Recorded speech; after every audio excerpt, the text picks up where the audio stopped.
জানি এটা তুমি, প্লিজ আমাকে যেতে দাও। দেখো ভার্সিটিতে যা হইছে হইছে, কিন্তু এটা কিন্তু বেশি হয়ে যাচ্ছে। দেখো আমার বাসার জন্য অনেক সমস্যা হবে, প্লিজ আরমান আমাকে যেতে দাও। দেখো আরমান, আমি ভার্সিটি ছেড়ে দিব, আমি তোমার সামনে আসবো না, প্লিজ আরমান আমাকে যেতে দাও প্লিজ।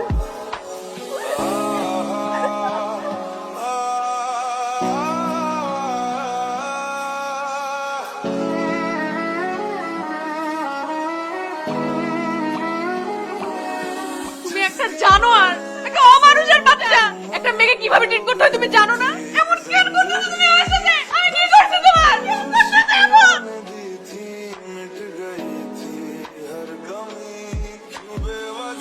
আমি জানি না তোমরা কারা, আমি জানতেও চাই না তোমরা কারা। আজকের পর থেকে কখনো জানার চেষ্টাও করবো না তোমরা কারা। আমি শুধু একটা জিনিস জানি, তোমরা এই মেয়েকে যে কারণে এখানে নিয়ে আসছো সেই কারণটা আমাকে তো পেয়ে গেছো, মেয়েটাকে চিন্তা।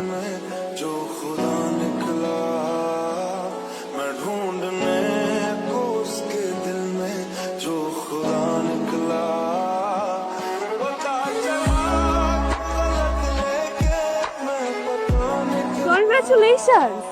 খুশি তো তুই, তাই না? কেন? ওই আরমানকে শুনলাম কারা জানি পিটাইছে, পিটায় হসপিটালে পাঠাই দিছে। শিক্ষা হইছে, একদম ভালো হইছে। তোকে কি জ্বালানো তাই না জ্বালাইছে। দেখ, যাকে চিনিস না জানিস না তাকে নিয়ে উল্টাপাল্টা কিছু বলবি না প্লিজ। ভালো একটা মানুষ। ওয়েট ওয়েট ওয়েট ওয়েট, কি বলতেছিস সেগুলো? তুই তো মাথাটা থেকে গেছে। এই জয়ী, তুমি ঠিক আছো? শুনলাম তুমি নাকি একটা ঝামেলার মধ্যে পড়ছিলা, একটা ট্র্যাপে পড়ে গেছিলা। Are you okay? ঠিক আছে। শুনলাম যে আরমানকে নাকি কারা খুব বাজেভাবে মারছে, হসপিটালাইজ করা হয়েছে। মানে ওর কি ট্রিটমেন্ট সব ঠিকঠাক ভাবে চলতেছে? যে বাজেভাবে ওকে বাড়িগুলা দিছে, মানে হসপিটালাইজ করা ছাড়া তো আর কোনো উপায়ও ছিল না। তুমি কিভাবে জানলো ওকে কে কিভাবে মারছে? ওই বলা বলি হচ্ছিল ক্যাম্পাসে, ওখান থেকে শুনলাম আর কি। রাকিব, একটা বিষয় নিয়ে অনেক সন্দেহ আছে, কিন্তু আমি শিওর না। যেদিন শিওর হব যে অনেকগুলা মানুষ হসপিটালে যাবে। আরমান, তোর এখন কেমন লাগতেছে? ওই ফাইজলামি করতে আসছিস আমার সাথে? আমরা এখানে আসি, আমাদের কি নিয়ে আসছে? কে নিয়ে আসছে? দেখো, কোনো সিন ক্রিয়েট করবা না, ওদের সাথে কোনো রাগারাগিও করবা না। তুমি রাগারাগির অবস্থায় নেই। আমি আসছি শুধু তোমাকে দেখতে, আর একটু রান্না করছি, ভাবছি তোমার জন্য নিয়ে আসি। শুনলাম তুমি নাকি একা থাকো, ব্যবহারেই বোঝা যায়। পরিবারের সাথে থাকলে তো ব্যবহার এমন হতো না। খাবার দেওয়া হয়েছে? হুম। যাও, ওমা, খাওয়াবো না? আমার দুটো হাত আছে, আমি খেয়ে নিতে পারবো। আচ্ছা, খাও। ওষুধ ওষুধ খাও একটু যাই। বলছি না, যাও। ঠিক আছে।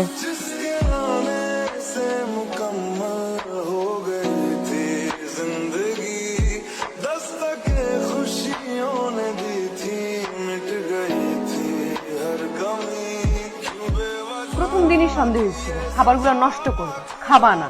আচ্ছা, এই যে রান্নাগুলো করি, পরিশ্রমগুলো দেই, এগুলো কোনো মূল্য নাই? কি মনে করো এগুলা না খেলে তুমি সুস্থ হবা? প্রথম দিনই উচিত ছিল ঠেসে ধরে খাওয়াই দেওয়া। এরকম কি? হ্যাঁ, তুমি কি মনে করো তোমাকে এইভাবে দেখলে আমি ভয় পাবো? একটা থাপ্পড় দিয়ে তোমার এরকম করা ছুটাই দিই। ধরো, খাও খাও।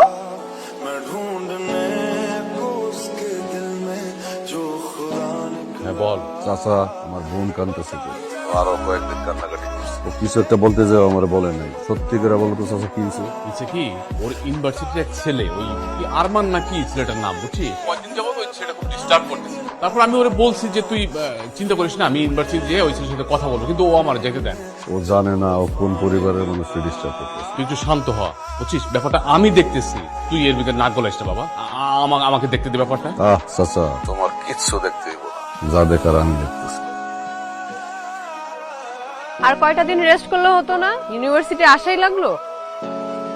এমন তো না যে খুব পড়াশোনা করো, করো তো জ্ঞানজাম। তো আর কয়টা দিন পরই করতে।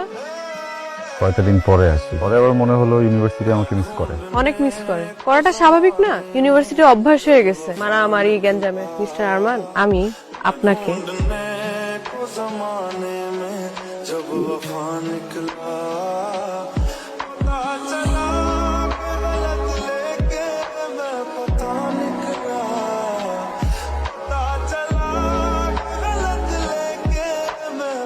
কি করতেছো ভাইয়া? ও কিচ্ছু করে নাই, ও ভালো একটা ছেলে ভাইয়া, প্লিজ কি করতেছো? ওদেরকে থামাও না কেন ভাইয়া? ওই তো তোরা ডিস্টার্ব করে, তাই না? না ভাইয়া, তুমি বুঝতেছো না, ওই ছেলেরা অনেক ভালো একটা ছেলে। ওর নামই তো আরমান। চাচার সাথে আমার কথা হয়েছে, যা তুই গাড়িতে। ভাইয়া তুমি বুঝতেছো না, ও কিচ্ছু করে নাই ভাইয়া, ও ভালো একটা ছেলে, প্লিজ ভাইয়া। যা বলছি তাই কর। ভাইয়া, ওকে আমি ভালোবাসি।